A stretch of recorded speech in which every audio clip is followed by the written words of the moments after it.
Mirëmëngjesit të nderuar shikues, jeni me lajmet e orës 8 në Radio Televizionin e Kosovës. Ministri në detyrë i punëve të brendshme të Kosovës, Xhelal Cveçla, njoftoi dje se autoritetet kanë ndaluar 16 persona. Ai tha se në mesin e tyre kishte edhe oficer aktiv të shërbimeve të sigurisë së Serbisë. Ministri u shpreh se ata po udhtonin me 4 automjete të ndara me targa nga Kragujevci në Serbi. Grupi i parë sipas tij i përbër nga 4 persona u ndaluar në Gjakov e 12 të tjerë u ndaluar në Prizren. Ai tha se sipas të dhënave fillestare dyshohet se këto grupe kishin për qëllim mbledhjen e informacioneve për caqe të mundshme pasi janë gjetur dëshmi të ndërlidhjes me strukturat e inteligjencës ushtarake serbe, si dhe me antar të grupit terrorist të Banjskës. Nga 12 serb të shoqëruar në stacionin e policisë rajonale të Prizrenit, vetëm 2 janë ndaluar për 48 orë pasi kanë bërë prezantim të rrejshëm. Këtë e bëri të ditur zyrtari për marrëdhënie me publikun Reshter Vesel Gashi. Sipas tij, operacioni u realizua nga sektori i hetimeve në Prizren, ku është konstatuar se veturat me targa serbe ishin të parkuara në kompleksin e objektit fetar Bogoslovis në sheshin Shatërvan. Gashi deklaroi për të gjitha veprimet është konsultuar prokurori i shtetit, i cili shoi akt vendim për ndalimin e 2 të dyshuarve për 48 orë. Policia njoftoi se dje pasdite arrestoi 4 pelegrin serb në Gjakov, ku pas një kontrolli në automjetin e tyre rezultoi se ata kishin materiale të dyshimta dhe të ndjeshme për sigurinë. Policia gjeti një hartë të Republikës së Kosovës, fotografi të personave të vrarë gjatë sulmit terrorist në Banjsk në shtator të vitit të kaluar, 2 thika, 1 sopat dhe 1 dritë rotative. Me vendim të prokurorit, 4 personat e arrestuar janë ndaluar për 48 orë, ndërsa hetimet janë duke vazhduar për të zbuluar qëllimet e qëndrimit të tyre dhe mundësinë e ndërlidhjes me struktura të rrezikshme. Pas arrestimeve në Gjakov, drejtori rajonal i policisë në Gjakov, Lumni Grashita, lavdëroi angazhimin e zyrtarëve policor për parandalimin e një operacioni të mundshëm me prapavi të dyshimt.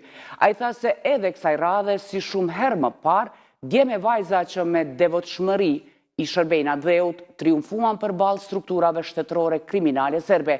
Ai tha të jetë krenar për secilin polec hetues në Gjakov për vigjilencën e angazhimin e tyre në shërbim të atdheut. Pas këtyre arrestimeve, dje u mblodh edhe Këshilli i Sigurisë i Kosovës, i cili ngriti alarmin se Serbia po tenton ta sabotojë themelimin e institucioneve të reja në Kosovë. Ky shqetësim u ngrit në mbledhjen e ftuar të Këshillit të thirrur nga kryeministri në detyrë Albin Kurti. Ai tha se përmes listës serbe dhe kryeterroristit Radojić si kryetar de facto i saj, Serbia tash po ndërhyn të disa prej deputetëve të komuniteteve jo serbe që ta sabotojnë themelimin e institucioneve të reja. Po ashtu nëse situatës i shtohet edhe arrestimi pelegrinëve serb në Gjakov, nga të cilët njëri togar i policisë së Serbisë e tjetri kapiteni i ushtrisë së Serbisë, atëherë kërkohet që të gjitha institucionet dhe mekanizmat e shtetit të mbajnë lart vëmendjen dhe gatishmërinë. Një person është gjetur i vdekur në Suarek në mbrëmjen e së dielës. Policia e Kosovës ka njoftuar se rreth orës 19:50 në rastin është njoftuar nga urgjenca e Suarekës. Sipas dyshimeve të para, viktima SHM, i lindur në vitin 1983, është gjetur nga familjarët i varur në banesën e tij. Policia po vazhdon hetimet për rastin.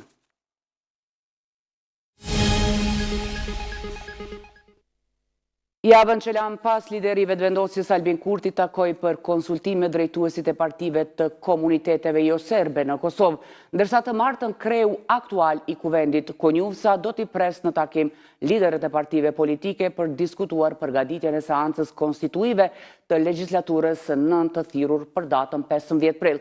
Por analistët paralajmërojnë rrezikun e jo stabilitet të gjatë, si dhe mundësinë e shkuarjes në zgjedhje të reja. Kosova vazhdon të mbetet pa institucione të reja, pavarësisht kalimit të disa javëve nga zgjedhjet parlamentare.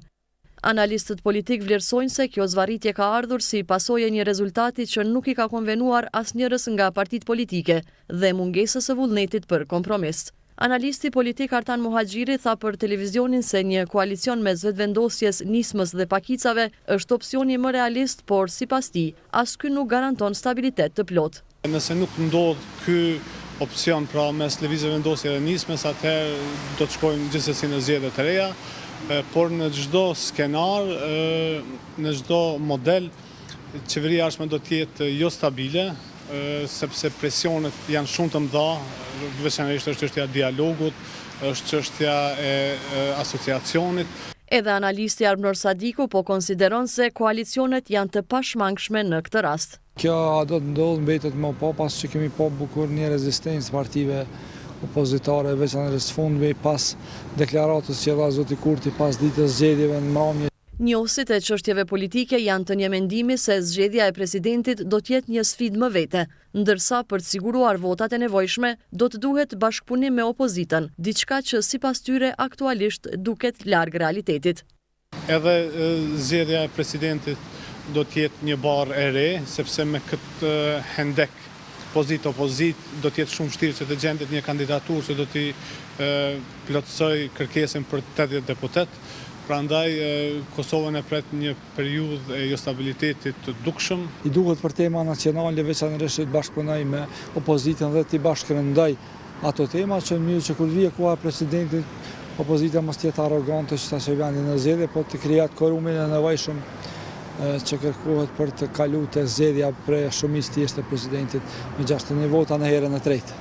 Analistët po konsiderojnë se nga PDK, LDK e AAK nuk ka vullnet për një bashkëpunim me liderin e vetëvendosjes e kryeministrin në detyrë Albin Kurti, derisa për të arritur kjo sipas tyre do të duhej një kompromis i jashtëzakonshëm.